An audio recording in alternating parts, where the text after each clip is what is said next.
Imagine your mother, frail and vulnerable, trapped in a place meant to care for her. But instead she is neglected. Dear God, no way. His fingers tightened on the card handle as he watched a small black girl near the freezer section fold her thumb across her palm and close her fingers over it. A silent distress signal, not something you did by accident. Anna couldn't have been more than 7. Her neat braids framed a face that tried hard not to cry. The man beside her, late 30s, cap low, hoodie frayed at the cuffs, gripped her shoulder with a possessiveness that had nothing fatherly about it. Thomas had been trained to spot this, not as a cop, but through his philanthropic work funding safety seminars. The signal was unmistakable. Then came the clincher. The man bent down and hissed in her ear. You pull that stunt again and you'll regret it. The icy jolt in Thomas's spine had nothing to do with the freezer air. He slipped his phone out, speaking quietly as he moved down a parallel aisle. Security, Thomas Blake, is aisle 7, frozen section, male suspect, late 30s. Gray hoodie, ball cap, young girl in distress. I'll stay closed until Capt arrives. Anna's eyes flagged toward him. A quick nod from Thomas told her he'd seen her plea. The man began steering her toward the back of the store, toward the employees-only corridor. That was no place for a child. Thomas abandoned any thought of just trailing them. He angled his cart into their path. Sir, Thomas called, pitching his voice into a pointed, challenging tone. You sure you're okay? She looked scared. The man stopped. His eyes narrowed. Mind your own business. Thomas took a step closer. Funny, my business is making sure kids aren't hauled off by strangers. The man's jaw tightened. You calling me a stranger? I'm calling you a problem, Thomas said loud enough for a few nearby shoppers to turn their heads. His heart thudded hard, but his voice was steady. He wanted attention here. Witnesses' eyes on the scene. The man shoved Anna behind him and stepped forward. Chest puffed. Move your card, old man. Thomas didn't. Let her go. And I will. The man swung first a sharp jab toward Thomas's shoulder. Thomas, who'd spent years boxing at a private gym, sidestepped and caught the man's wrist, twisting just enough to make him grunt. Security, Thomas barked, keeping his grip tight.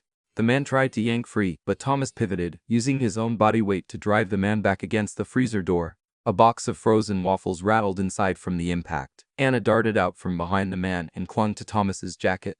The man snarled and swung again with his free hand, catching Thomas in the ribs. Pain flared, but Thomas used the momentum to shove him down the aisle. Shoppers gasped. Carts squealed as people pulled back. Jasmine Ortiz, the store's head of security, came running. Thomas, step back, she shouted. The man made one last lunge toward Anna, but Thomas blocked him, shoving him hard enough that he stumbled into a shelf display of canned soup. The crash echoed down the aisle, soup rolling across the linoleum.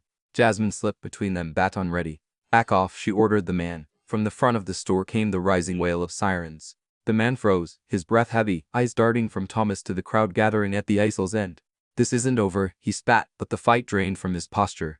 Police officers appeared moments later, weapons holstered, but hands ready. They took the man by the arms, cuffing him while Jasmine guided Anna to safety. Thomas straightened slowly, catching his breath. His ribs ached, but the girl was safe. That was what mattered, kneeling so he could meet her eyes. He said quietly, you did everything right. I didn't think anyone would know what it meant. She whispered. I knew, he told her, and I wasn't going to walk away. The officers led the man out past the wide-devoid shoppers. Anna disappeared into the store office with Jasmine and a woman from Child Protective Services. Thomas stood still for a moment, letting the scene dissolve around him. He'd come for groceries, but some errands were written in fate. For Anna, it was the day someone saw her signal. For Thomas, it was proof that sometimes you don't just notice, you step in. You take the hit, and you make sure the ending's different. The air outside the frozen foods aisle still carried the sharp tongue of adrenaline. Thomas Blake followed the officers into the store's security office, his ribs aching where the man's punch had landed. Inside, the fluorescent lights hummed overhead, and the room felt too small for the tension inside it. Anna sat in a chair at the far end, her knees pulled up toward her chest, clutching her faded backpack, a woman in a navy blazer with a laminated badge. Child Protective Services, if Thomas had to guess, crouched beside her, speaking softly. Anna's eyes kept darting to the door as if expecting the man to burst through at any moment.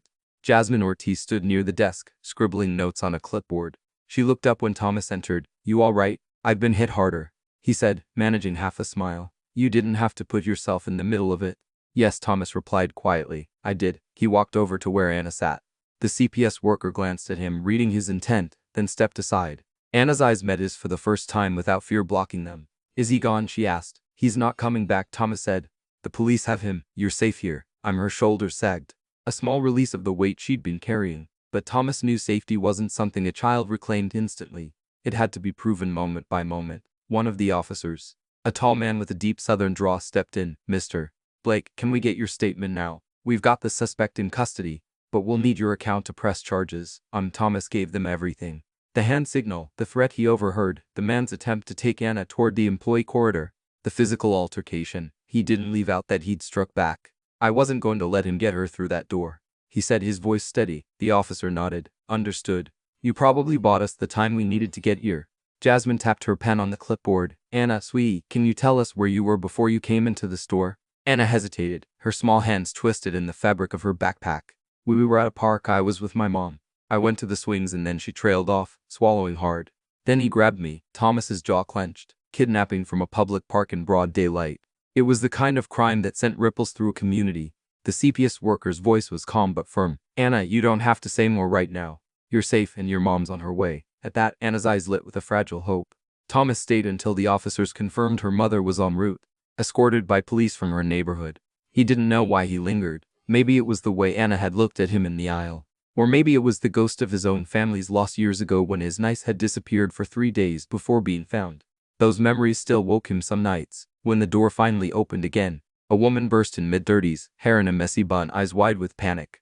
Anna, she cried, rushing forward. Anna slid off the chair and ran into her arms. Mom. The reunion was raw and unfiltered, the kind of moment that pulled at something deep in Thomas's chest.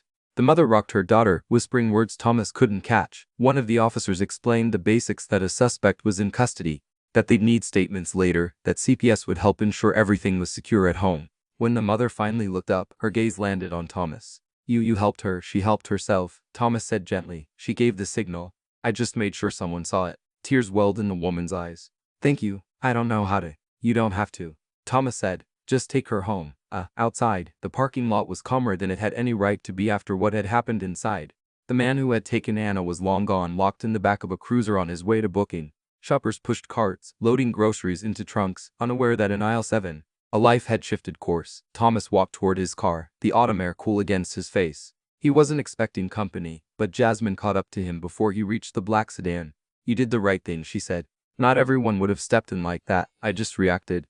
Thomas said, exactly. Most people don't. She paused, glancing back toward the store. I'm telling you, this is going to be in the news. That little girl, you saved her. He didn't answer right away. The praise felt off kilter. To him it wasn't heroism. It was obligation.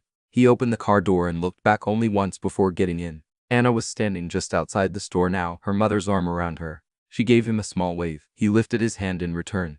Then he drove away, ribs aching, mind racing. But the story wasn't over.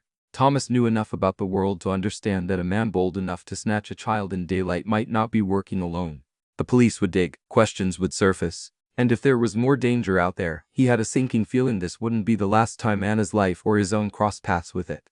Back at his home, the housekeeper had left the kitchen lights on, the soft glow spilling across the marble counters. His untouched grocery list sat by the phone, a reminder of the errand he'd never finished. He poured himself a glass of water, sat at the long oak table and let the day's images replay.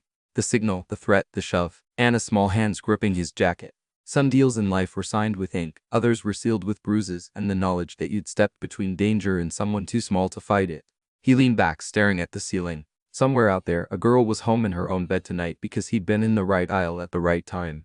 And somewhere else, a man sat in a cell staring at cinder block walls. His plans dismantled, Thomas knew which outcome mattered more. Tomorrow, he'd call the lead detective, offer to fund whatever resources they needed to track down anyone connected to the suspect. He wasn't a cop, but he had other tools: money, influence, networks. Because if there was one thing Thomas Blake couldn't stand, it was unfinished business, and this felt far from finished. Morning sunlight spilled across the long driveway of Thomas Blake's estate, catching the hood of his black sedan in a metallic glint. He sat in his study, a steaming mug of coffee on the desk, phone pressed to his ear. Detective Harris, a gruff voice answered after 2 rings. Morning, Detective. It's Thomas Blake from the incident at Fresh Mart yesterday. There was a pause. Mr. Blake, yeah, I remember. You handled yourself pretty well for someone who's not in law enforcement. I didn't call for compliments. I called because I want to know what you've learned about him. Harris sighed. His name's Gary Mullins, 42, history of petty theft. 2 restraining orders from ex-partners. We're looking into connections to a larger group suspected of trafficking minors. But right now he's only talking to his lawyer. Thomas leaned back in his chair. If you think this was an isolated grab, you're wrong. A man like that doesn't walk into a grocery store with that level of boldness unless he's done it before or has backup. That's exactly what we're trying to find out, Harris said. We've got his phone. There's chatter, but nothing conclusive yet. Thomas sipped his coffee, the bitterness matching his mood. Let me help. I can fund private analysts to work alongside your team. I appreciate the offer, but detective, I'm not looking to interfere. I just don't like unfinished business. If there are other kids in danger, I want to make sure yesterday wasn't just a lucky save. Harris hesitated, then said, all right, I'll loop you in if we hit a wall. After the call, Thomas opened his laptop. His philanthropic foundation had cybersecurity experts on retainer, professionals who tracked everything from charity fraud to illegal adoption scams. If Mullins was connected to something bigger, Thomas intended to find it. By mid-morning, a thick cloud cover had rolled in, shadowing the house. The mood matched his thoughts. He kept seeing Anna's face, that flicker of recognition when she realized someone had seen her signal. But alongside it came another thought. What if yesterday's rescue painted a target on her? He called Jasmine Ortiz. She answered on the second ring, her voice brisk. Thomas, I was just about to call you. You need to know a man was spotted outside Anna's neighborhood this morning. He drove off when a neighbor approached. His stomach tightened. Description: dark SUV, tinted windows. Could be nothing, but with Mullins locked up. She trailed off, letting the implication hang. Or it could be someone checking if the girl's still accessible. Thomas finished. Exactly. Does she have police protection? CPS is keeping her at a safe location for now. But they won't keep her in protective custody forever. You know how overloaded this system is.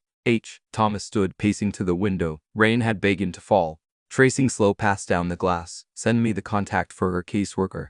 I want to make sure she's got what she needs. Security, transportation, whatever it takes. That's not exactly standard procedure, Jasmine said. Neither is grabbing a child in a grocery store. Send it, Jasmine. By the afternoon, Thomas had the name and number of the CPS caseworker, Emily Vargas. She was cautious at first, reluctant to share details. But Thomas's reputation in the city helped. When he explained he wanted to provide resources anonymously, she agreed to meet the next morning. That night, Thomas barely slept. Around 2 o'clock a.m., he found himself in the kitchen pouring a glass of water. The quiet was too complete, the kind that amplifies thoughts you'd rather keep at bay. He kept seeing the moment Mullins had looked over his shoulder, eyes scanning for an exit, not the eyes of a man surprised to be caught, but of someone worried his time window was closing. It nagged at him. Mullins had been in that store less than 15 minutes before Thomas spotted Anna. Too fast for coincidence, which meant he might have been watching her before she even entered the building. The next morning, Thomas drove to the CPS office downtown. Emily Vargas was younger than he expected, mid-twenties, with the nonsense manner of someone already hardened by the job. Mr. Blake, she said, shaking his hand. Anna's in a safe location for now. She's with her mother, but we've moved them into a monitored shelter until the police clear the threat. Good, Thomas said. What about after, when the media moves on? When Mullins' associates, if he has them, decide it's safe to try again? Emily's expression softened slightly. You're worried she won't be safe. I know she won't be safe without support. I can fund relocation, new housing, schooling, all through a trust. So it doesn't come back to me. That's generous, Emily said. But it's also dangerous. If you involve yourself too directly, I'm already involved. Thomas interrupted. The moment I stepped into that aisle, I was in this. And I don't intend to step back while there's still a threat. Emily studied him for a long moment, then nodded. I'll talk to her mother. If she's willing, we can work out a plan. As he left the CPS building, Thomas's phone buzzed. It was Detective Harris again. We've got something. Mullins' phone had a string of texts from an unknown number. Coordinates. Timestamps. One of them matches the park where Anna was taken, which means someone was feeding him locations, Thomas said. Exactly. And get this, one of the other coordinates is a school playground 2 neighborhoods over. It's not just Anna. We think they've been watching multiple kids. The rain had stopped, but Thomas felt a coldness settle over him. This wasn't just a rescue anymore. This was a hunt, and the people on the other side weren't done. Send me the list, he said. And Harris, don't wait until the next kid disappears to act. When Thomas returned home, the storm clouds had cleared, but the unease lingered. The day before, he'd stepped into a fight because a child needed help. Now he understood the real battle was just beginning, and if the people behind Mullins thought they could operate in his city unnoticed, they were about to learn how wrong they were. The following morning, Thomas Blake arrived at the downtown precinct just after 8. His leather shoes echoing on the linoleum as he walked through the front lobby. Detective Harris had asked him to come in, and the urgency in his voice on the phone had been impossible to ignore. Inside the conference room, a corkboard was covered with photographs, maps, and a web of red string connecting them. Harris stood at the head of the table, coffee in one hand, a stack of files in the other. 2 other detectives sat nearby, reviewing printouts. Mr. Blake, Harris said, motioning him over. Thanks for coming in. We're dealing with something bigger than I thought. Mullins wasn't freelancing. These people are organized. Thomas stepped closer to the board. Several photos were of playgrounds and schoolyards, each with timestamps written in black marker. His stomach tightened as he spotted the park where Anna had been taken. Circled in red, Harris pointed to another photo, a public playground just 3 mi away. This was taken last week, same style of photo as the one from Anna's location. We think these are scouting shots. There's a pattern weekday mornings between 9 o'clock and 11:00, mostly targeting spots where kids gather with minimal adult supervision. Thomas studied the map. The red strings formed clusters, and within each cluster was a route roads that connected parks to nearby convenience stores, grocery stores, and apartment complexes. You think they're following the kids from here to wherever they can grab them? Exactly, Harris said.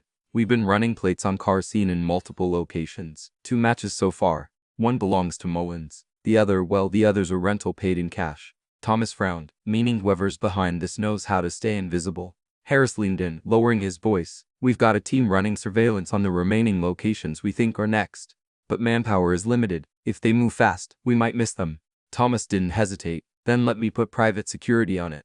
Discreet, licensed, and in direct contact with your people. I'll cover the cost. One of the younger detectives, a woman with sharp eyes, glanced up from her notes. You willing to take that risk? These people aren't petty criminals. I faced worse in business, Thomas said evenly. And this isn't about risk. It's about making sure no one else ends up like Anna. Harris gave a short nod. All right, but if your people spot something, they call us before they act. By mid-afternoon, Thomas had 3 security contractors stationed at the high-risk locations Harris had marked. Each had a concealed earpiece linked to a police liaison. They weren't there to engage, only to watch, photograph, and track. That night, Thomas received a call from Jasmine. Her voice was tight. I don't know what you've stirred up, but a guy was hanging around the grocery store parking lot tonight asking questions about you. Big eye scar on his cheek. Didn't buy anything, just lingered. Thomas's jaw clenched. Did he ask by name? Yeah, said he wanted to thank you for helping the girl. His tone didn't sound thankful. The warning sat heavy with him. He'd expected some pushback once he started digging, but the speed of it confirmed what Harris had said. These people were organized. The next morning, Thomas decided to see one of the suspected sites himself. The playground was quiet when he arrived, a chill in the autumn air keeping most kids indoors. A few mothers chatted near the swings and a lone jogger circled the perimeter. Thomas took a bench at the edge of the field, coffee in hand, pretending to read the news on his phone. 15 minutes in, a dark SUV pulled up across the street, tinted windows, engine running. His instincts sharpened. He sent a quick text to Harris with the plate number, then snapped 2 photos.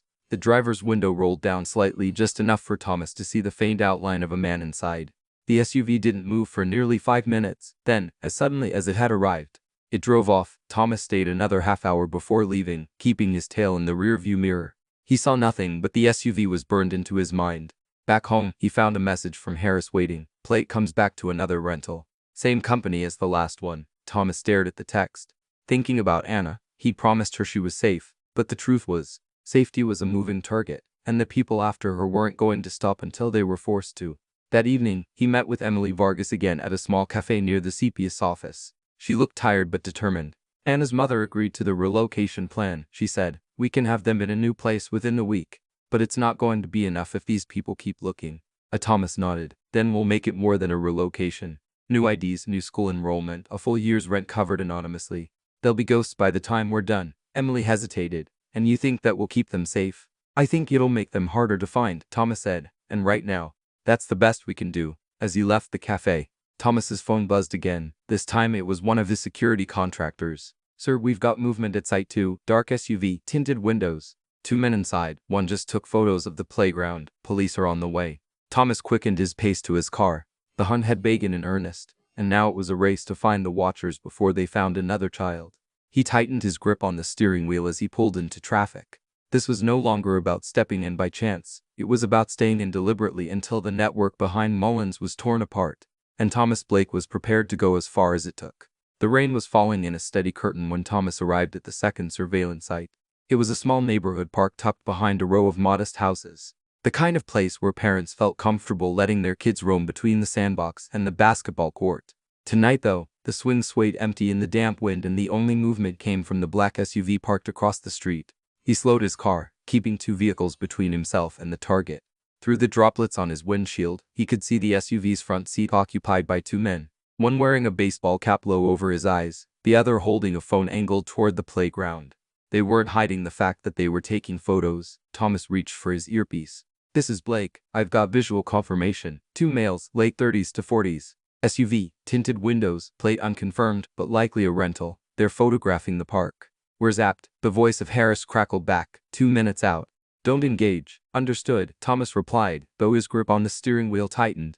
The SUV's passenger door opened slightly, and the man with the cap stepped out, glancing up and down the street. Even from a distance, Thomas caught the way his body language shifted the alertness. The calculation. This wasn't casual loitering, it was reconnaissance. A mother and her young son emerged from a house on the corner, walking toward the park. The boy was laughing, dragging a small red wagon behind him. Thomas's pulse jumped. The man in the cap froze for a beat, then began walking toward them, his posture neutral, but his eyes locked on the pair. Where are those units? Thomas said sharply into the earpiece. Less than a minute, Harris answered. The man closed half the distance to the mother and child.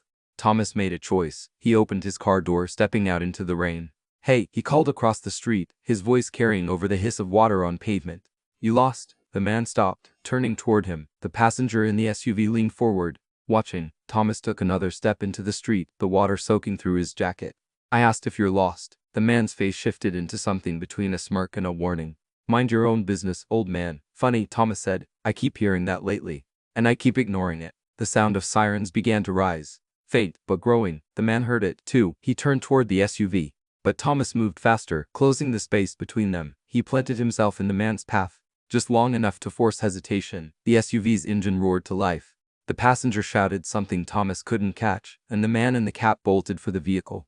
He yanked the door open and jumped in as the tires spat water, launching the SUV forward. A patrol car screeched around the corner, lights flaring red and blue. Another cut off the SUV's escape at the far end of the block. Within seconds, the street was a standoff, 2 cruisers boxing in the vehicle, officers stepping out with weapons drawn. Thomas stayed back, watching as the men were pulled from the SUV and forced to the ground. Harris arrived moments later, his coat flapping in the rain. Guess you didn't stay in your car, the detective said. They were moving toward a mother and child. Thomas replied, I'm not built to sit still for that. Harris glanced toward the suspects being cuffed. Well, run them. If they're connected to Mullins, we might finally have a thread we can pull. The mother, pale and shaken, was speaking to another officer, her son clinging to her leg. She looked over at Thomas, mouthing a silent thank you. Back at the precinct, Harris's team worked quickly. The SUV's plates matched the rental company tied to the earlier surveillance photos. Inside, officers found 2 disposable phones, a high-powered camera with hundreds of images, and a notebook filled with addresses and dates. Harris spread the photos on the table. This isn't just local, he said grimly. These guys have been scouting locations across 3 counties. We've got schools, parks, bus stops, even grocery stores. Thomas recognized the Fresh Mart where he'd found Anna. His jaw tightened. They've been doing this a long time, and they're careful, Harris said. No names in the notebook, just initials, but ones that keeps coming up. We think it's the one pulling the strings. Thomas leaned forward. Then find him fast. We will, Harris said, but you should know you're on their radar now. The questions at the grocery store, the SUV at the park. They're not just scouting kids anymore, they're watching you. The warning wasn't news to Thomas. He'd felt the eyes on him since the day in SSL 7, but hearing it confirmed only solidified his resolve. I'm not backing down, he said. They came into my city thinking no one would notice. Now they've got my attention. Harris studied him for a moment, then nodded. Just remember, Blake, people like this don't play by rules. If you cross their line, they'll make it personal. Thomas didn't flinch. It's already personal. That night, long after the rain had stopped, Thomas sat in his study, the city lights flickering in the distance. The images from the camera lay in his mind like a deck of cards, each photo a reminder of how close danger could lurk to everyday life. Somewhere out there, he was still free, still planning, still sending others to do his work. But Thomas Blake had drawn his own line in the sand, and anyone who stepped over it would learn exactly how far he was willing to go to protect what mattered. For Anna, for every child in those photographs, and for the principle that in his city, some things and some people were simply off limits. The following day broke gray and brittle, the kind of morning where the air itself seemed to hold its breath. Thomas Blake was back at the precinct by 8, summoned by a short, cryptic message from Detective Harris. We found something, inside the same conference room where the investigation board dominated one wall. The mood was tighter, more focused. Harris stood with 2 detectives from the Cyber Crimes Division, both leaning over a laptop. Blake, Harris said as Thomas stepped in. Meet Detectives Carlson and Reed. They've been tearing through the data from those disposable phones we recovered last night. Read a weary man with restless fingers, nodded. One of the phones had a hidden directory. Buried in there were encrypted files, not text messages, not photos, but voice memos. We've managed to clean up one of them. He clicked a file. The speakers hissed. Then a voice emerged low, deliberate, with a faint coastal drawl. Site 3 was clean. Move on to the next and tell Mullins we don't want heat like last time.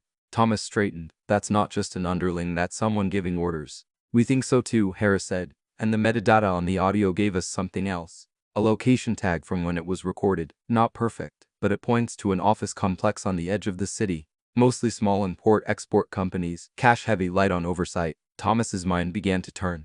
You think this operates out of there? Carlson spoke up. It's possible. We cross-heed rental agreements and business registrations. One of the offices is leased to a Charles Merrick runs a logistics company on paper. But the company hasn't shipped anything legitimate in 2 years. Merrick. Thomas repeated, tasting the name like a challenge. So that's Armim. Harris leaned against the table. We can't just storm in. We need a warrant. And for that we need more than a hunch and a voice memo. But we can watch him. Thomas's lips pressed into a thin line. Let me put my people on him. They'll be careful, and they'll see things cops can't without tipping him off. Harris hesitated but finally nodded. Fine. But they report to us in real time. By afternoon, 2 of Thomas's security contractors were parked in separate vehicles near Merrick's office complex. From their position, they could see the main entrance, a side loading dock, and a narrow alley that led to a back lot. At 3:17 p.m., the first report came in. Merrick himself stepped out of the building. Mid-50s, sharp suit, silver hair slicked back. He carried himself with the quiet authority of someone who expected the world to step aside. He crossed the lot to a black sedan, speaking briefly to a younger man who handed him a manila envelope before getting into a different car. The next day, Merrick made another appearance, this time at a high-end steakhouse downtown. He dined in a private booth with 3 men, none of whom matched any police records. One of Thomas's people snapped a photo through a long lens. Merrick was smiling, relaxed, gesturing with his fork like a man discussing future profits. That evening, Thomas sat across from Harris in a dim corner of a diner, sliding the photo across the table. This man doesn't look worried. He looks like he thinks he's untouchable. Men like him usually do, Harris said, which is why they make mistakes. Thomas tapped the image. We can't wait for him to slip. Every day we sit back, there's a chance another kid vanishes. I know, Harris said quietly. But we have to move the right way. If we jump too soon, he walks and we may never get another shot. Thomas sipped his coffee, the bitterness grounding him. Then we make him move, force his hand. If he thinks he's under pressure, he'll try to protect his operations. And maybe, just maybe, he'll expose them.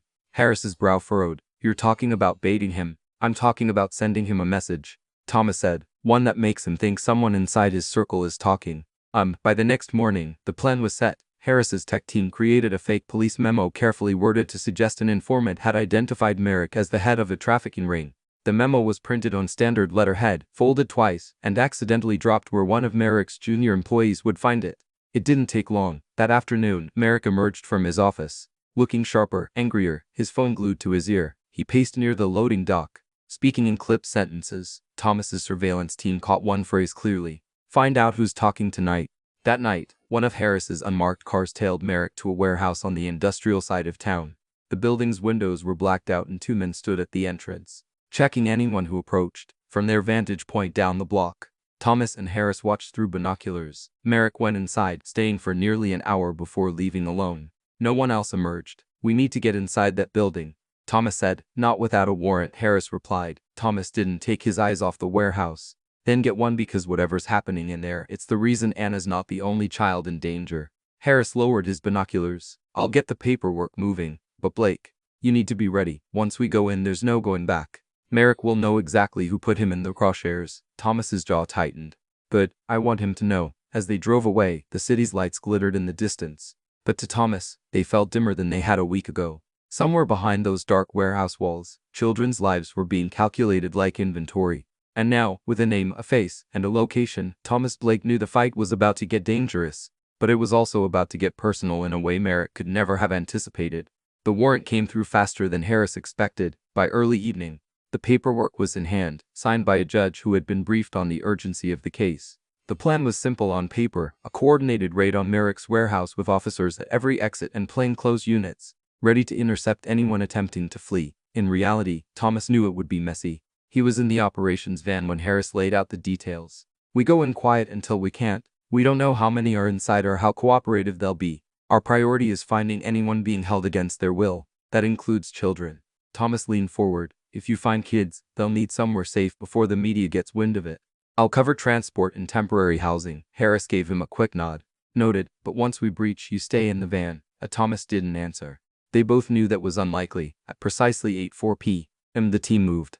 Two unmarked SUVs blocked the front entrance while a pair of officers approached the side door. The battering ram hit metal with a dull echoing thud. Shouts followed, the kind that carried both authority and warning, through the van's live feed. Thomas saw chaos unfold, officers pushing through narrow hallways lined with shipping crates, flashlights cutting through the darkness, then movement, a figure darting between stacks of pallets. Suspect running east side, a voice barked over the radio, the camera feed swung toward the motion. It wasn't a man, it was a boy, maybe 12, eyes wide, barefoot, his clothes filthy. Two officers reached him, their voices softening immediately. The boy flinched at first, then let them lead him away. Thomas's chest tightened. It was the confirmation they needed and the nightmare he'd feared. Room secured. Another voice crackled. We've got 3 minors, all under 15. M's en route. As the team swept deeper, Harris's voice cut in. We've got a locked office at the north end. Heavy door reinforced. The feed showed officers forcing it open. Inside, lit by a single desk lamp, sat a man in a leather chair, Charles Merrick. He didn't look surprised. Well, Merrick said, his voice carrying even over the static of the feed. I was wondering when you'd show up. Hands where I can see them. An officer ordered. Merrick complied slowly as if mocking the command. His eyes, however, weren't on the police. They were locked on the camera and by extension on Thomas. Tell your friend in the van, Merrick said evenly. This isn't over. Thomas felt the weight of those words. They weren't a bluff. Back at the precinct, Merrick was booked, but his demeanor never changed. He invoked his right to remain silent, but the faint smirk never left his face. Harris joined Thomas in the corner of the observation room. We've got him on kidnapping, conspiracy, and half a dozen other charges, but men like Merrick have deep pockets and sharp lawyers. He'll fight this. Thomas watched through the one-way glass. And if he gets out, he'll come after anyone who cost him tonight. Harris nodded grimly.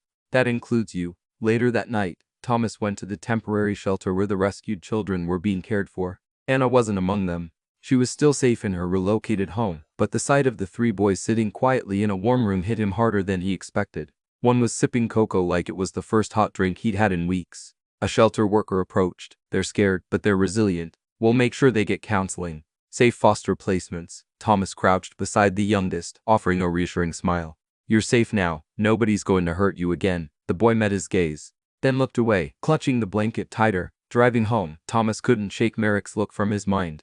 There had been no fear there, only calculation. It was the look of a man who had contingencies. The next morning, Harris called. Merrick made bail. Thomas stopped mid-step in his kitchen. Already posted bond within hours. He's under travel restrictions, but that won't mean much if he decides to disappear. Thomas set his coffee down. Then we make sure he doesn't have the chance. If the law can't keep him contained, we'll make his life so public he won't be able to move without eyes on him. Harris sighed. I'll pretend I didn't hear that. But you're right about one thing, Merrick's not done. And neither are we. As Thomas ended the call, he stood at the window. The city spread out beneath the pale morning light. Merrick was back on the streets. But Thomas wasn't the same man who'd walked into that grocery store weeks ago. He knew the stakes now, and he knew this wasn't about one rescue anymore. This was a war of persistence. And he intended to win, not just for Anna, but for every child still out there waiting for someone to notice the signal. The news of Merrick's arrest had barely faded from the headlines before the coverage shifted. It wasn't the charges people were talking about, it was his release. The local papers ran headlines about a respected businessman and unfounded allegations clearly spun by his peer team. The more Thomas read, the clearer it became. Merrick was controlling the narrative. That morning, Thomas sat in his office with a stack of newspapers and his laptop open to half a dozen news sites. Every article that painted Merrick as a victim made his jaw tighten. Across the desk, Jasper, one of his most trusted security contractors, watched silently until Thomas finally spoke. He's not hiding in the shadows anymore, Thomas said. He's turning himself into a sympathetic figure. If the public buys it, the pressure on the DA will vanish. So we make sure they don't buy it, Jasper replied. We've got proof. Photos, timestamps, the kids we pulled out of that warehouse. Proof doesn't matter if no one sees it, Thomas said, and Merrick's paying to make sure they don't. That afternoon, Thomas met with an old friend, Lillian Cross, an investigative journalist whose reputation for dismantling corrupt power brokers was legendary. They met at a quiet corner table in a family-owned diner. The kind of place where the coffee was strong and the staff didn't care who you were as long as you tipped well. I've been following Merrick for years, Lillian said as she slid into the booth. Could never get anything solid. He's careful. But now you're telling me you've got him tied to a trafficking operation. I'm telling you I've seen him, Thomas replied. I've seen the kids he's hurt. I've heard his people give orders to keep the heat off. We have surveillance. We have rescued victims. And we have a warehouse full of evidence. She leaned forward, eyes sharp, and the DA still let him out on bail. Thomas's silence was answer enough. All right, she said. You give me access every file, every photo, Every witness willing to talk, and I'll give you something Merrick can't spin away. But you understand, once this runs, you'll be in the crosshairs. I already am, Thomas said. 2 nights later, Lillian's first piece dropped online. It was meticulous photographs of the warehouse, testimony from shelter workers, and a timeline that dismantled Merrick's respected businessman facade. By morning, the article had gone national. Cable news debated it. Social media lit up and public opinion began to turn. Merrick responded quickly. He appeared on a late-night talk show wearing a tailored suit and the expression of a man burdened by false accusations. I have spent my life building legitimate businesses, he told the host. These allegations are politically motivated attacks by people who don't understand my work in the community. Thomas watched the interview from his living room, remote in hand. He could see the subtle tells the way Merrick's jaw clenched when the warehouse was mentioned, the flicker in his eyes when the word children was used. It wasn't guilt exactly, it was calculation. Later that week, Harris called with an update. We've got chatter from one of Merrick's lower guys. He's looking for whoever leaked to the press. That's you and your journalist friend, Thomas exhaled slowly. Then we stay ahead of him. I'll increase security for Lillian and for Anna's family. But Merrick's retaliation didn't come in the form of direct threats. Instead, it was whisperers, anonymous tips to tax authorities about Thomas's businesses, unmarked cars parked just long enough outside his home to make their presence felt, and a smear campaign online accusing him of exploiting victims for personal gain. At a dinner with Harris, Thomas laid it out plainly. He's trying to discredit me before I can finish what I started. That's how people like him fight, Harris said. Not with bullets. At least not at first. They destroy you socially and financially. By the time you realize what's happened, you've lost the ability to fight back. Thomas's eyes hardened. Then we changed the rules. He began quietly funding a network of community groups. Church leaders, neighborhood watch volunteers, parents associations. They weren't told the full scope of the danger, only that Merrick's influence was tied to crimes against children. These were people Merrick couldn't easily smear, people whose voices carried weight in City Hall and in living rooms across the county. Within weeks, small rallies began popping up. Protect Our Children signs appeared outside the courthouse during Merrick's preliminary hearings. Local television stations interviewed mothers and pastors calling for a full trial. Merrick's team responded with more spin, but the public pressure was mounting. For the first time, Thomas saw the faintest crack in Merrick's composure during a news clip. A brief scowl as reporters shouted questions he didn't want to answer. One night, after a late meeting with Lillian, Thomas stepped out into the cool air and felt the sense of being watched. Across the street, under the shadow of a flickering street lamp, a man stood smoking. When their eyes met, the man flicked the cigarette away and walked into the dark. Thomas didn't follow. He didn't have to. The message was clear. Merrick was done playing only in the public arena. The next move would be closer, sharper, and without the veneer of civility. Driving home, Thomas tightened his grip on the wheel. If Merrick wanted to escalate, so be it. Thomas had drawn his line in the sand weeks ago. Now it was time to see who would dare cross it. The first strike came 3 nights later. Thomas had just left a meeting with a neighborhood coalition when his phone buzzed with a call from Jasper.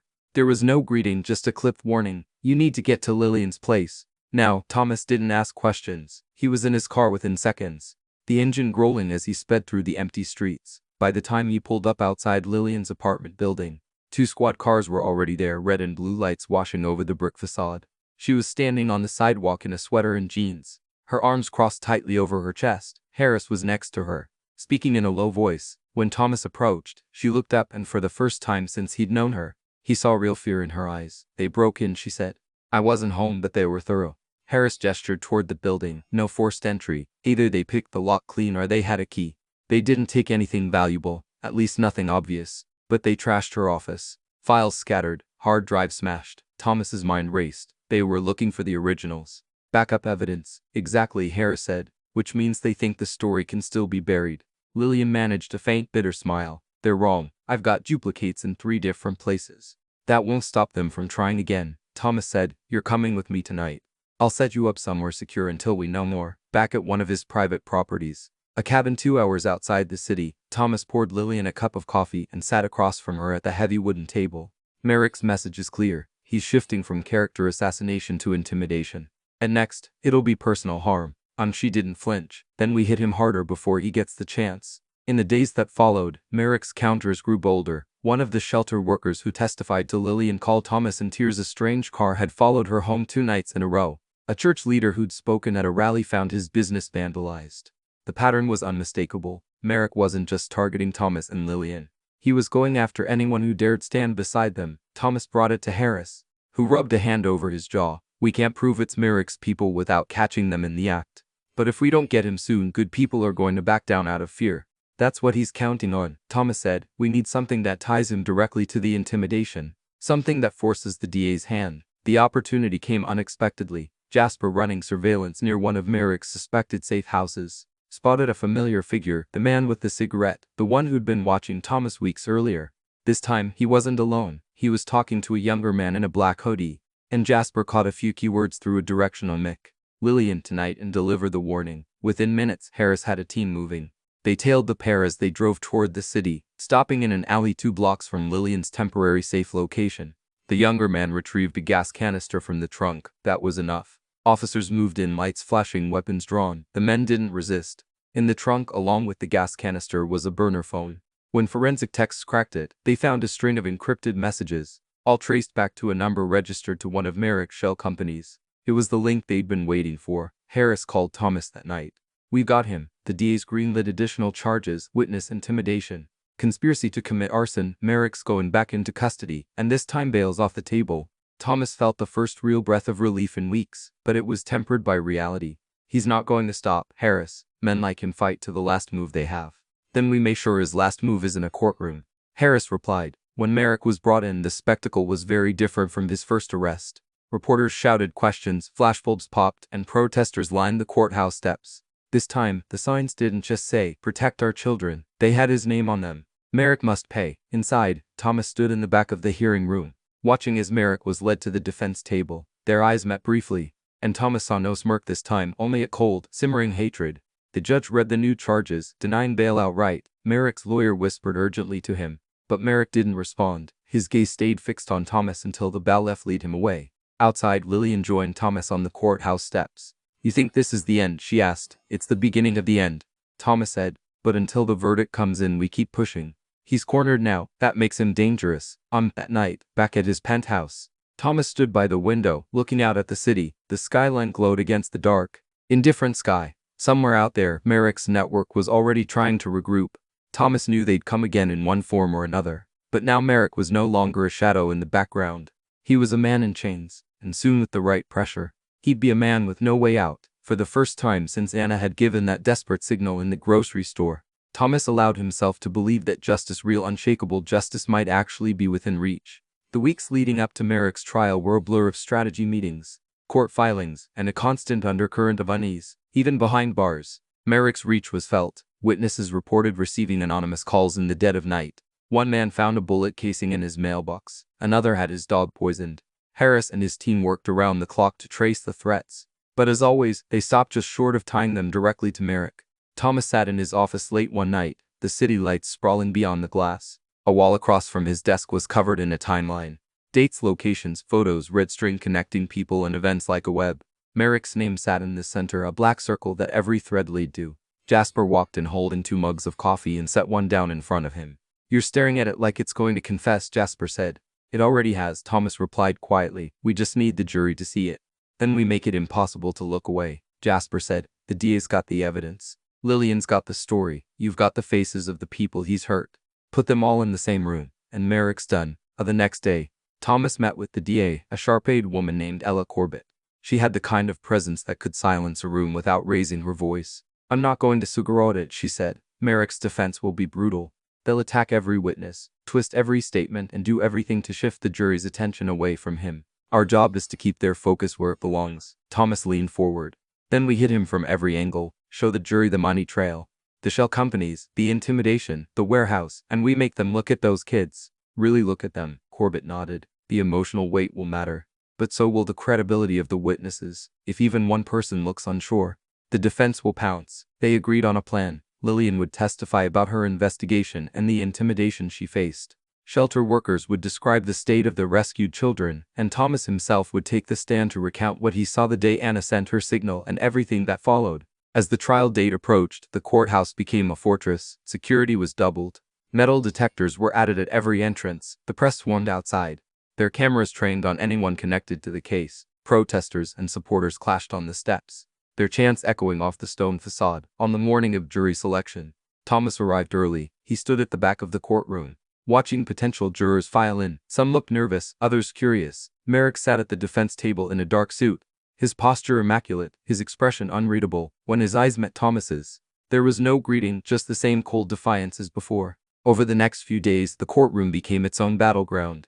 The prosecution laid out a meticulous opening statement, painting Merrick as the architect of a sprawling trafficking network.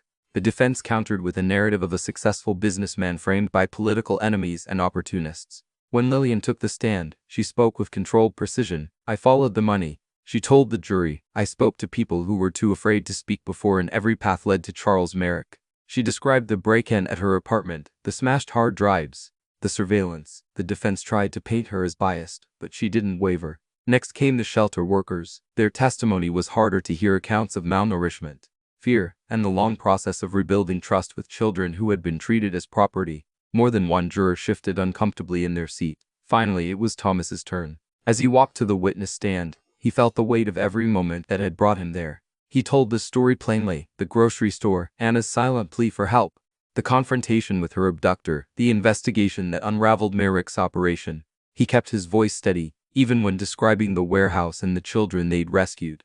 The defense attorney tried to rattle him. "Mr. Blake, isn't it true that you have a personal vendetta against my client?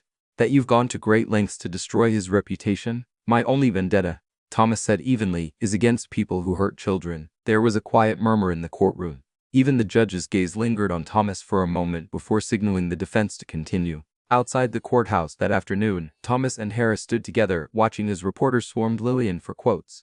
"They're making headway," Harris said. "You can see it in the jury's faces." "But Merrick's not out of moves yet," Thomas replied. "He's saving something for the end." He was right. On the third week of the trial, the defense called a surprise witness, a former associate of Thomas from years ago, who claimed under oath that Thomas had once manipulated evidence in a separate case. It was a lie, and Corbett tore it apart on cross-examination. But Thomas knew the damage was in the insinuation. That night, back at his penthouse, Thomas looked out over the city again. The trial wasn't just a legal battle anymore. It was a war of attrition. Merrick was playing for survival, and he would burn the ground around him to get it. Thomas picked up his phone and called Corbett. "We can't just defend anymore. We need to hit him harder before the closing arguments. You have the photos from the warehouse?" "Yes," she said. "Why?" "Because it's time the jury saw exactly what kind of man they're deciding on." He hung up and stood at the window, his reflection framed against the city lights. The trial was far from over, but the next move was his. And this time he intended to make sure it was the one Merrick couldn't recover from. The following morning, Thomas arrived at the courthouse early, long before the first reporters gathered on the steps. He carried a small black folder under his arm, a folder that could shatter whatever defense Merrick had left. Harris was waiting for him at the security checkpoint, arms folded, his face carved into a grim mask. "You sure about this?" Harris asked quietly. "Once these get shown in court, there's no going back. They'll be in every paper, every newscast. You can't unsee this kind of thing." "That's the point," Thomas replied. "The jury needs to feel the weight of what Merrick's done, not just hear it." By the time the session began, the courtroom was packed. The air felt heavier than usual, as if everyone sensed something important was coming. Merrick sat at the defense table, calm and polished, his silver cufflinks catching the light. His lawyer whispered something into his ear, and he allowed himself a faint smile, a smile that disappeared when Corbett stood and announced the prosecution's next move. "Your Honor," Corbett began, "the prosecution requests permission to submit photographic evidence recovered from the warehouse on the night of Mr. Merrick's arrest. These images are crucial in demonstrating the environment in which the victims were held." The defense objected, claiming prejudice, but the judge overruled them after reviewing the preliminary set. "Proceed," the judge said, his voice somber. The lights dimmed, and the first photograph filled the projection screen, a narrow windowless room with bare concrete walls. 3 small mattresses lay directly on the floor, each with a thin, stained blanket. There were no toys, no books, nothing that suggested comfort or care. A hush fell over the room. The second photograph showed a locked storage cage filled with backpacks, worn shoes, and clothing, all in children's sizes. The third showed a close-up of one mattress corner darkened with something no one needed to name aloud. Several jurors shifted in their seats. One woman pressed her lips together until they turned white. Corbett's voice was steady as she narrated each image. "These conditions are not consistent with any legitimate business operation. They are, however, consistent with environments used to control, isolate, and intimidate victims, particularly minors." Thomas watched Merrick closely. The man's face was composed, but his jaw muscles tightened with each slide. He wasn't used to being stripped bare in public like this. Then came the final image, a grainy still from security footage, showing Merrick himself entering the warehouse through a side door, glancing over his shoulder before stepping inside. The timestamp matched the week authorities believed the victims had been held there. The room seemed to hold its breath. Merrick's lawyer leapt to his feet. Your Honor, the presence of my client at a location is not evidence of wrongdoing. He has legitimate business interests. Sit down, counselor, the judge said, his tone sharp. The jury will determine the weight of the evidence. When the lights came back on, the atmosphere in the room had shifted. The jurors' eyes were different now, harder, more certain. Even the reporters in the gallery looked unsettled. During the recess, Thomas stepped into the hallway. Lillian was waiting there, her arms crossed. That was it, she said quietly. You just drove the nail in. I hope you're right, Thomas replied, but deep down, he knew Merrick wouldn't just absorb this blow. He would strike back before the verdict. Sure enough, that afternoon, Merrick's defense took a more aggressive turn. They tried to discredit the chain of custody for the photos, implying that they could have been staged or tampered with. They hinted that Thomas himself had reason to frame Merrick because of a personal grudge stemming from past business disputes. Corbett countered swiftly, calling forensic experts to testify about the authenticity of the images and the timestamps. Every challenge the defense mounted was met with calm, deliberate dismantling. By the end of the day, Merrick's polished mask had started to crack. His glances toward Thomas grew sharper, colder, as if he were memorizing his face for some future reckoning. That evening, as Thomas left the courthouse, a woman in her 60s approached him. She was small, her hair streaked with gray, her hands trembling as she clutched a worn photograph. You don't know me, she said, her voice thick with emotion. But I think my granddaughter, I think she was one of them. She disappeared 2 years ago. I saw her backpack in that picture today. Thomas's chest tightened. I'll have someone from the task force speak with you immediately. We'll check the evidence and records. She nodded, tears spilling down her cheeks. Thank you, whatever happens, thank you for making people see what's really going on. Back in his penthouse that night, Thomas stood by the window again.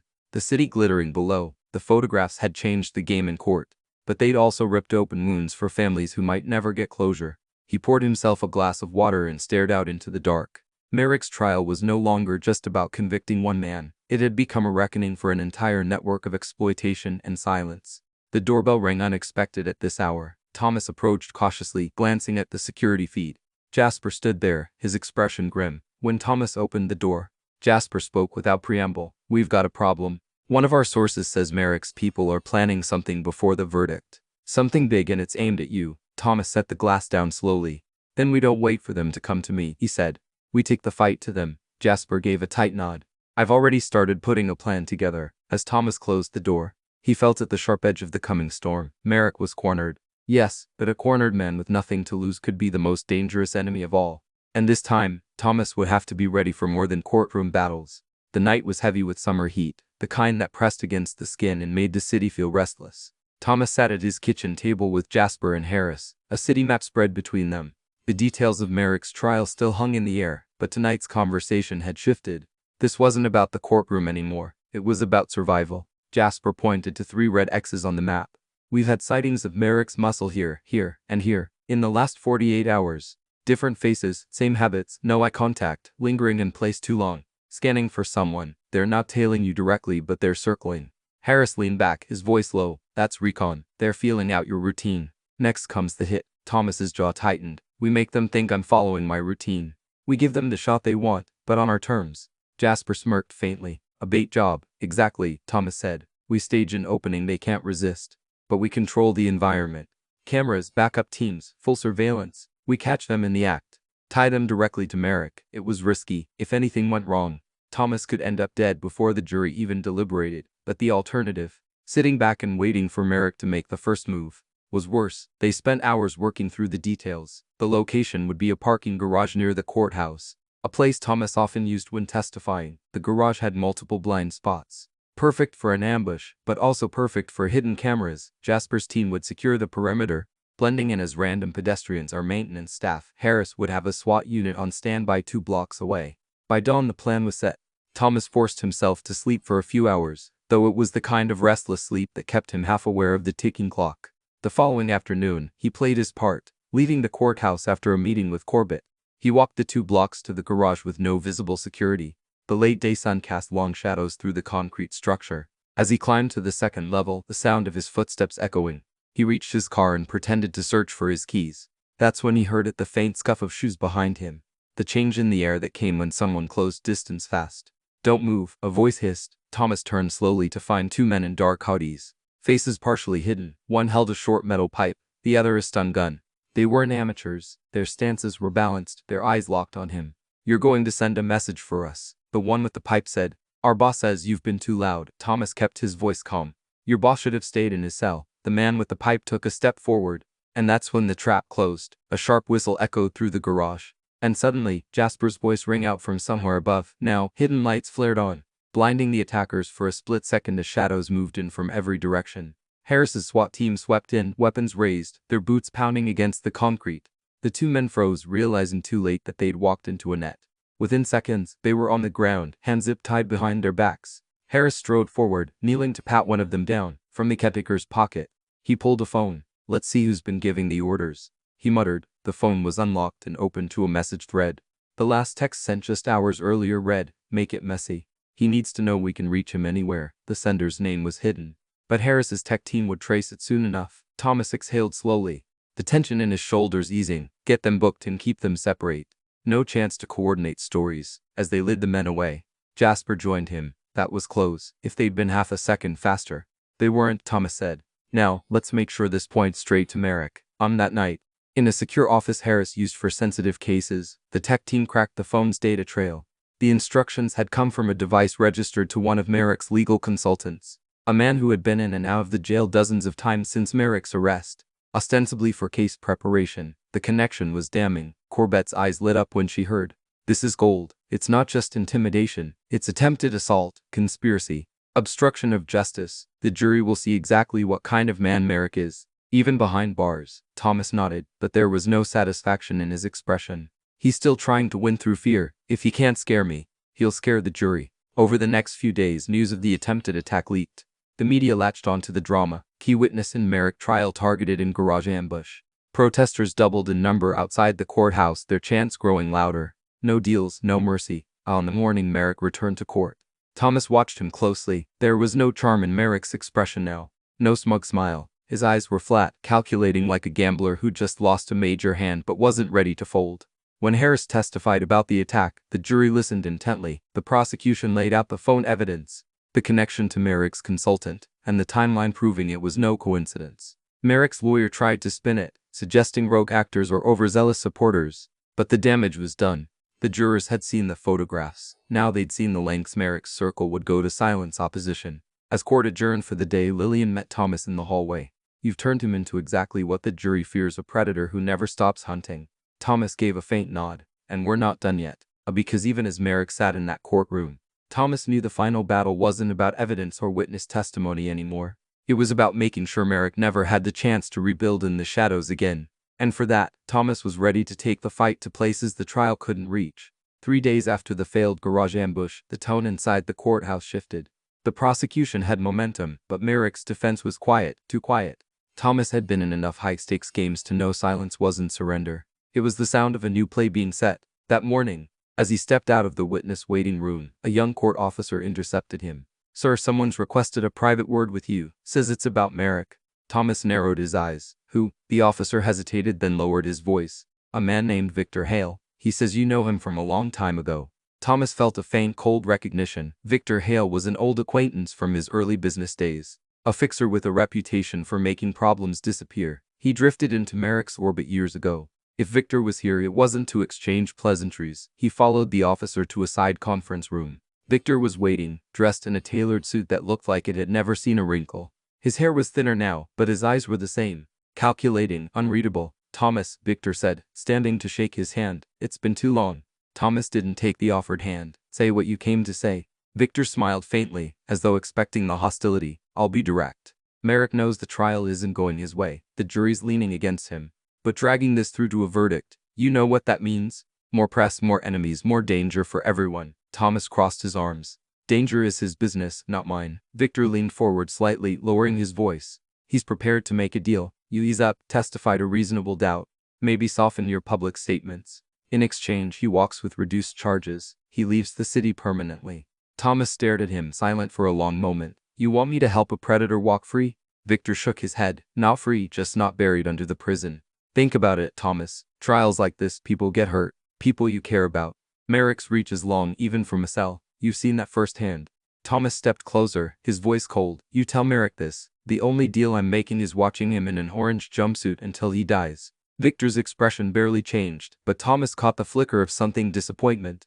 Maybe even respect. That's your choice, but choices have consequences. As Victor left, Harris appeared in the doorway. What was that about? Thomas exhaled slowly. A peace offering from Merrick, the kind you choke on. They walked back toward the courtroom together. Harris's jaw was tight. That's a sign he's rattled. He doesn't float deals unless he's bleeding, or Thomas said grimly, it's a sign he's got something else planned. The rest of the day's proceedings were routine on the surface. More witness testimony, more cross-examinations, but Thomas's mind kept drifting back to Victor's words. Merrick wanted him to back off, and that meant the pressure was working. But the warning about consequences felt too deliberate to ignore. That night, back at his penthouse, Thomas found a small envelope slipped under his door. No address, no stamp, hand-delivered. Inside was a single photograph of Anna taken from a distance. She was walking home from school, her backpack slung over one shoulder. Scrawled across the bottom in black ink were 3 words: not untouchable. Thomas's grip on the photo tightened until the edges crumpled. He immediately called Harris, who answered on the first ring. We've got a direct threat against Anna, Thomas said. I'm sending you a picture. I want her under 24 horror protection starting now. She'll have it, Harris said. And Thomas, don't let them see you rattled. That's what they want. But Thomas was rattled, not because he feared for himself, but because Merrick had just crossed a line he could never step back from. The next morning, he visited Anna at her guardian's home. The security detail was already in place. 2 plainclothes officers, a patrol car parked discreetly down the block. Anna was on the porch working on a puzzle. She looked up and smiled when she saw him. Hi, Mr. Blake, she said. Hey, Kelt's beside her. Hey, kid. Though, you doing okay? She nodded. They say there's police here to keep me safe. Is it because of the bad man? Thomas hesitated. Yeah, but they're very good at their job. And I promise you, he's not going to hurt you. Anna studied him for a moment, then said softly, you're making sure he can't hurt anybody, right? The question hit him harder than he expected. That's exactly what I'm doing, he said, his voice steady. Back at the courthouse, Corbett noticed his expression before the session began. Something's changed, she said quietly. Merrick's getting personal, Thomas replied, which means we push harder. That afternoon, the prosecution called a forensic accountant who had traced payments from Merrick's accounts to several shell companies linked to property rentals. The addresses matched locations tied to victim recoveries. The accountant's calm, methodical testimony painted Merrick not just as a participant, but as the central financier of the entire network. When court adjourned, Merrick turned in his chair to look at Thomas. There was no mask now, no pretense, just open hostility. Thomas met his gaze without blinking. In that silent exchange, the war between them felt sharper than any legal argument. Later that evening, Harris called with an update. We pulled street cam footage. The guy who took Anna's picture, same man from the garage attack.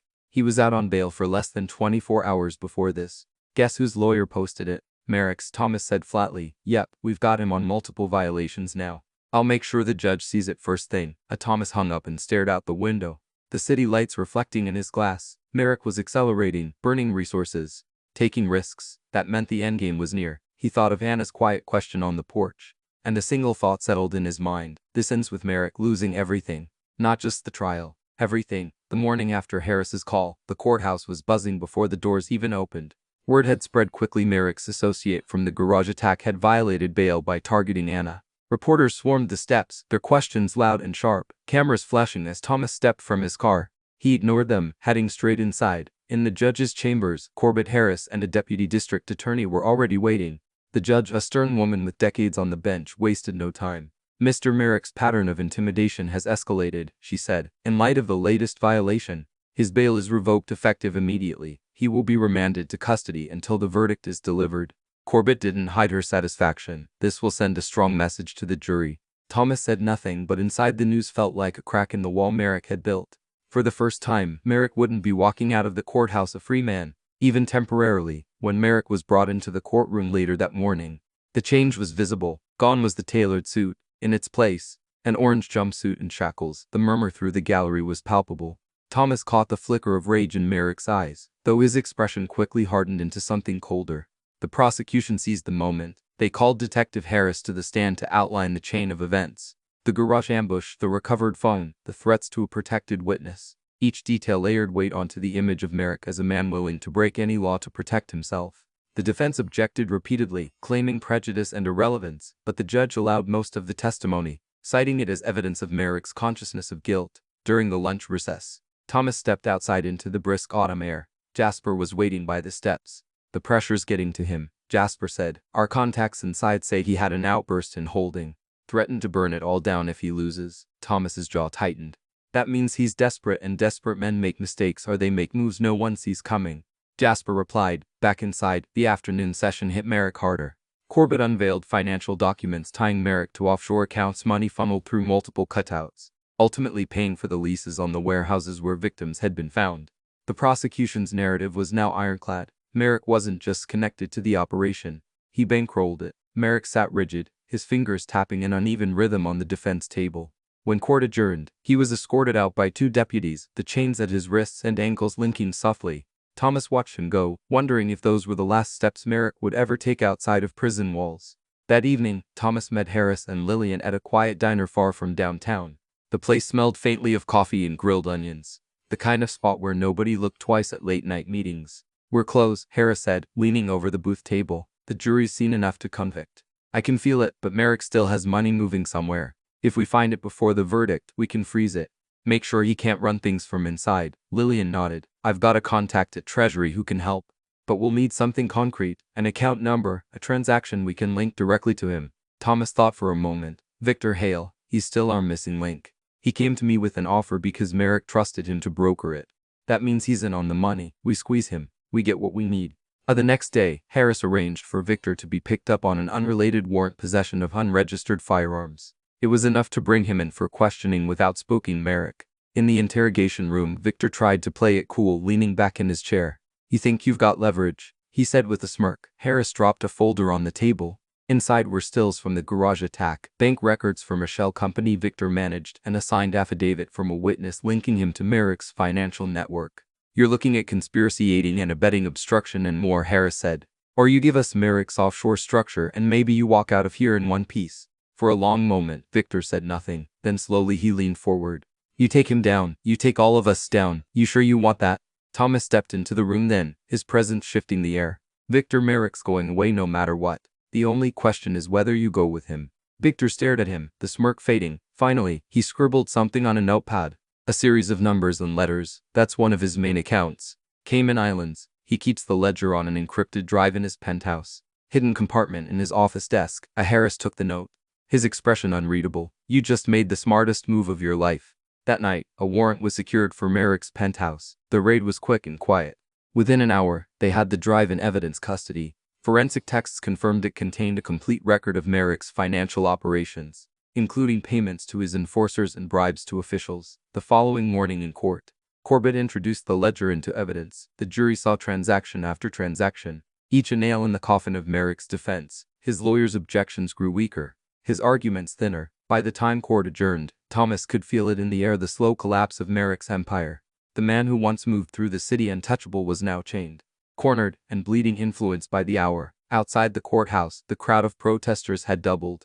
Their chants were no longer just for justice, they were for finality. As Thomas slipped into his car, Lillian called, the ledger's already freezing accounts. He won't have a cent left to fight with by the end of the week. Thomas allowed himself a rare, thin smile. Then all that's left is the verdict. But as he drove away, he couldn't shake one thought. Merrick had threatened to burn it all down if he lost. And with everything crumbling, Thomas had to be ready for whatever that meant. The wind carried the first bite of winter as Thomas stepped out of his building the next morning. He could feel the tension in the air, an invisible current running through the city.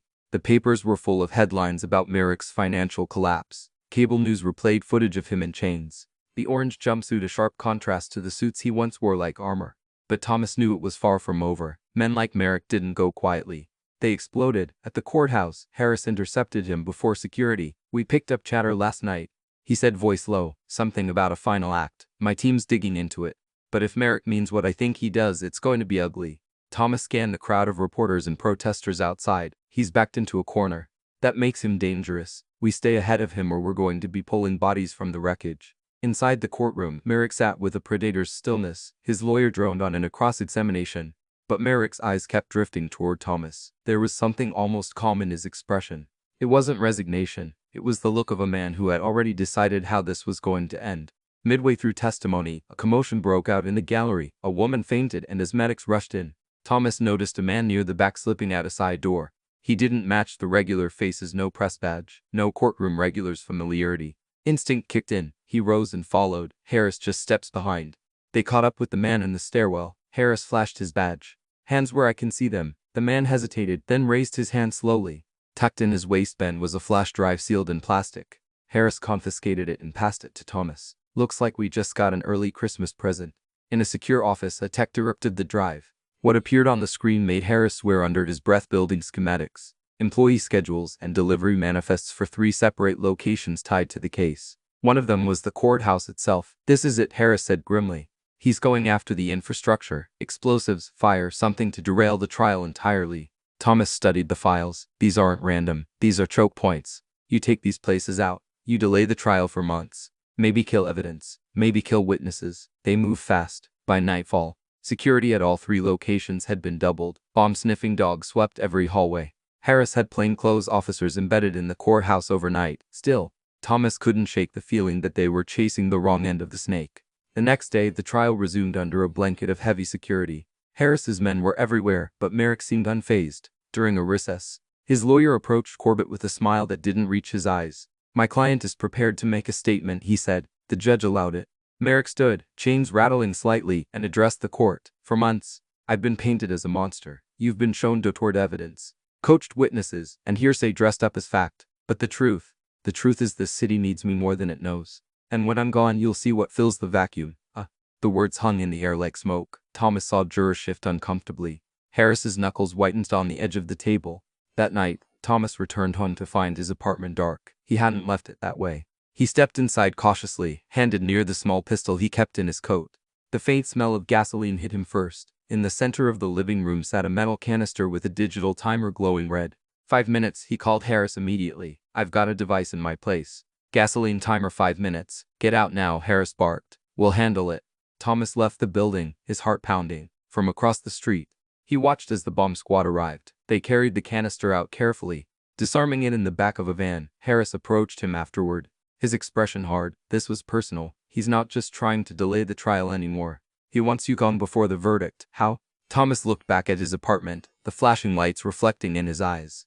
Then he's out of time. The following morning, Corbett filed an emergency motion to place Merrick in full isolation. No visitors, no phone calls, no communication of any kind. The judge granted it, citing the ongoing threats. For the first time, Merrick looked riled.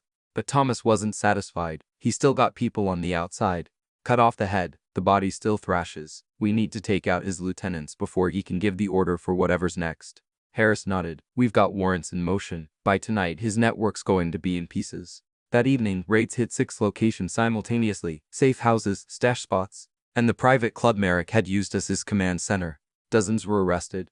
Weapons, cash, and ledgers were seized. The news broke before midnight, and the city's front pages the next morning were covered in images of Merrick's empire reduced to rubble. Still, Thomas knew better than to celebrate early. Men like Merrick always kept something in reserve, one last card to play, and with the verdict days away, that card was coming. Late that night, Thomas stood at his window, looking out over the city. His phone buzzed, a text from an unknown number.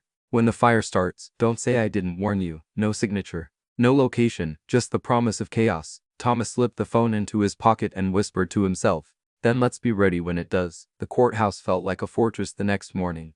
Barricades lined the perimeter, police cruisers idled at every intersection, and heavily armed officers patrolled the halls.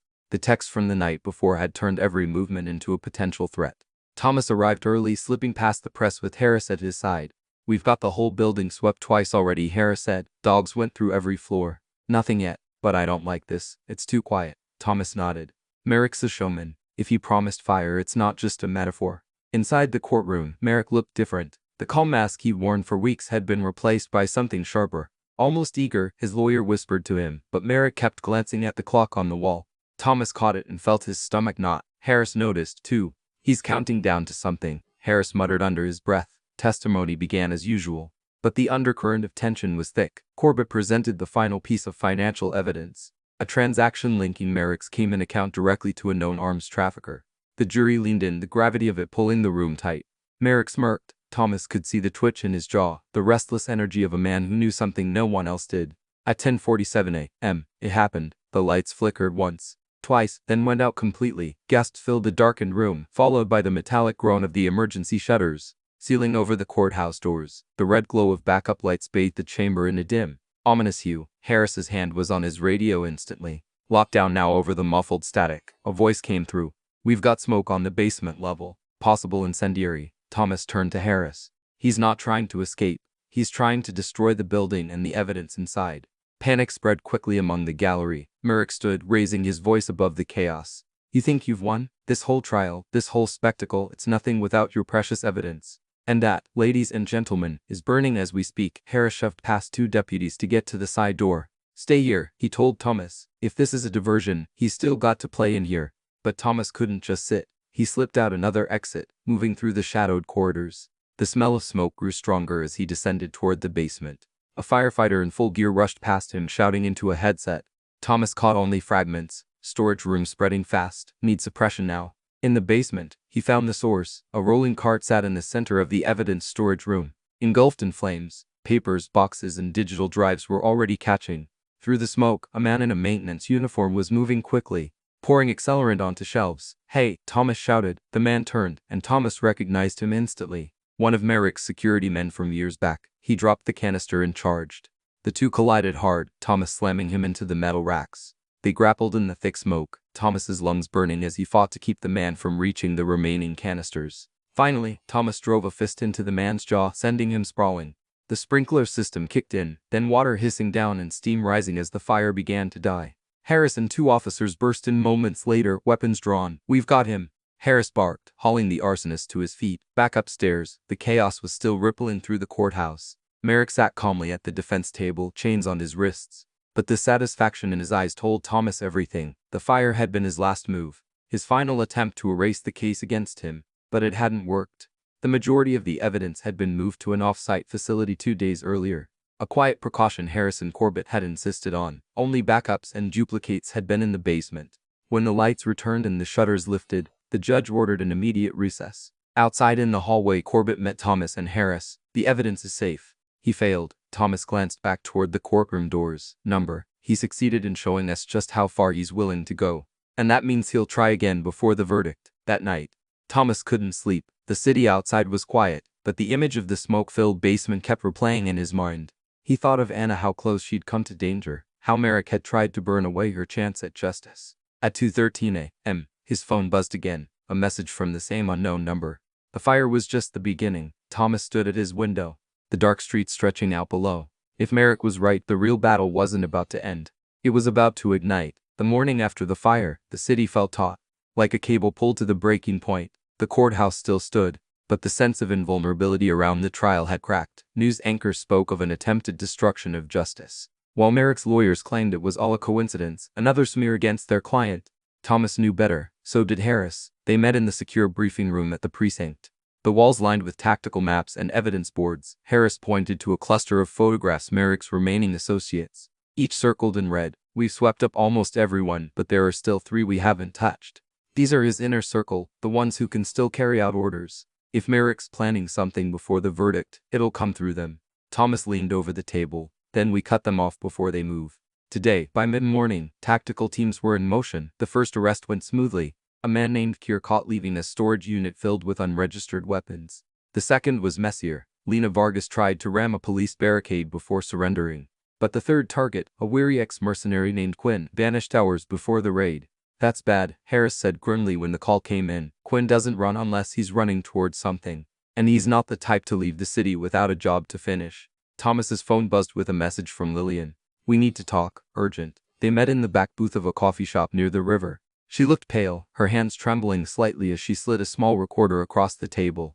This was dropped at my apartment. No, just this. Thomas pressed play. Merrick's voice filled the tiny space, calm and deliberate. When the verdict comes, it won't matter. The people you think you've protected, the girl, the cop, the journalist, all of them will burn. And the one who lights the match, you'll never see him coming. Lillian's eyes met his. He's talking about Anna, Harris and me. He's sending a message, Thomas. He wants you to know. Thomas's mind went immediately to Quinn. You will see him coming.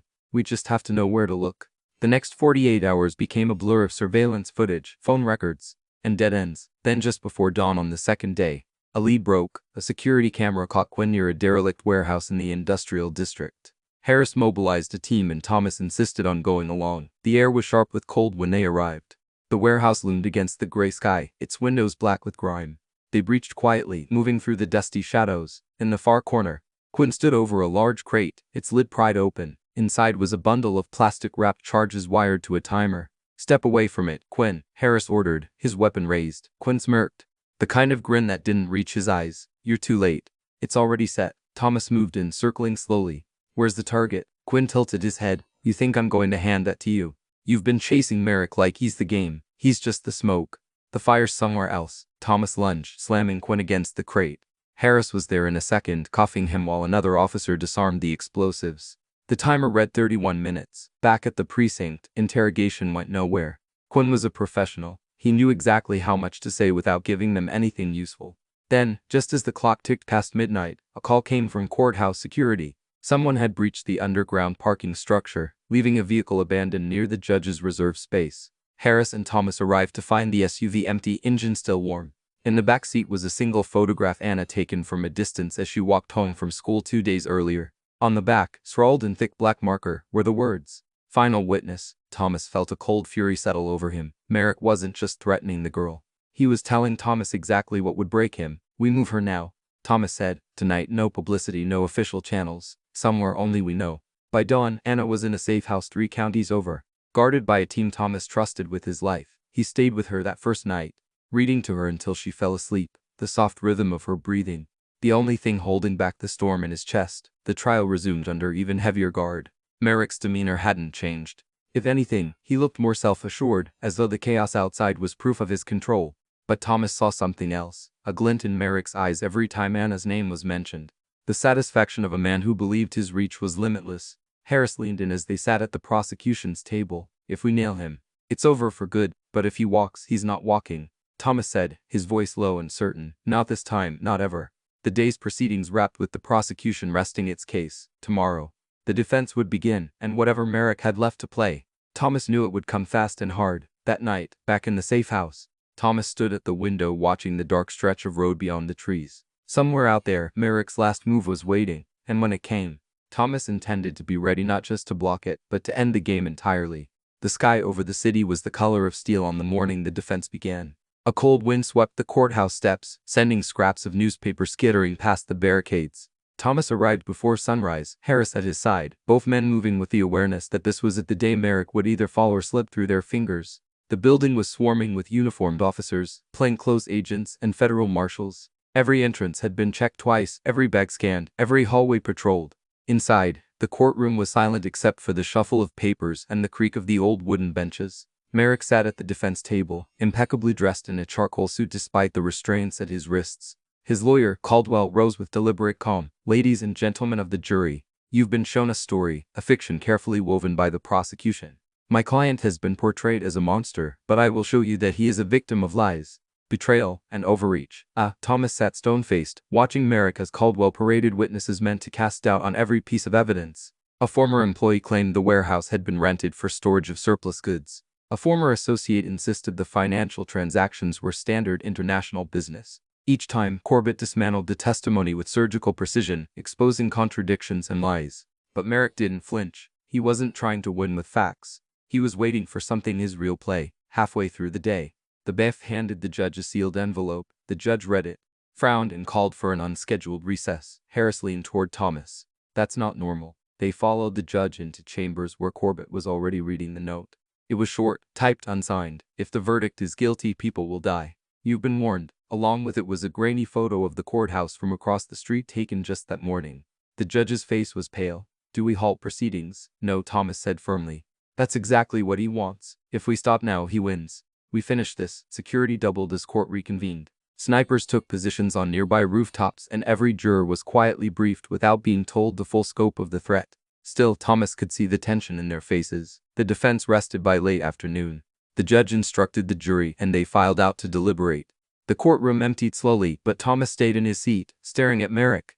The men met his gaze, smiling faintly as if they were sharing some private joke. Hours passed outside. The winter light faded into night. Harris returned from a sweep of the building. "No sign of Quinn or any of the others, but the street feels wrong. Too many faces I don't recognize." At 8:12 p.m., the buzzer sounded. The jury had reached a verdict. The courtroom filled again, the air electric with anticipation. Thomas could hear the rapid thump of his own pulse. Merrick sat back, eyes fixed on the foreman. "On the charge of conspiracy to traffic minors," the foreman said, "we find the defendant guilty." A ripple of sound swept the room. Gasps murmurs, the sharp click of cameras. Merrick didn't move, but his eyes narrowed. The smile gone, the foreman continued, on the charge of attempted destruction of evidence. Guilty, on the charge of witness intimidation. Guilty. Thomas felt the knot in his chest loosen. It was over. Merrick was finished, or so he thought, as the judge thanked the jury. A sudden blast shook the building, the lights flickered, dust sifting down from the ceiling. Shouts erupted from the gallery. Harris was already moving. Basement now. Thomas followed, the air growing acid with smoke. In the basement corridor, they found a small storage room engulfed in flames. But it wasn't the real target. Harris spotted it first. A service door, ajar leading to the underground parking. Outside, 2 black SUVs roared to life. "They're going for Anna," Thomas realized, the words tearing out of him. They sprinted to Harris's unmarked car, tires squealing as they gave chase through the narrow streets.